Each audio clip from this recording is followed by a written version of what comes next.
Hey everybody, what is going on? I hope you guys are all doing well and welcome to another tutorial video. In this video, I'm going to be showing you guys how you can delete your site on Wix. So let's get right into it. As you can see, I logged into my account and I'm at the dashboard right now. And at the top left, right next to the Wix logo, you can see my site. Now, this is just a placeholder name and you can see my only site over here. Now, what you want to do to delete your sites is go to all sites. So just click on that button and it'll take you to your all sites view. This is where you'll see all your websites where you can manage them from this sort of preview window, and over here you can edit them however you want.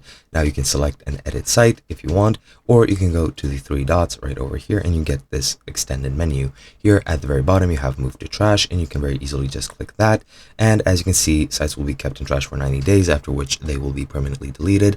But if you want to delete your site, you just need to click move to trash to confirm, and after that your site will be deleted. Again, you'll have to wait a month and a half, or rather 3 months. My math is completely off, but yeah, after 3 months your site will be permanently deleted and you will not be able to access it again. So choose to do this wisely. Hope you guys enjoyed, and I'll be seeing you guys in another video.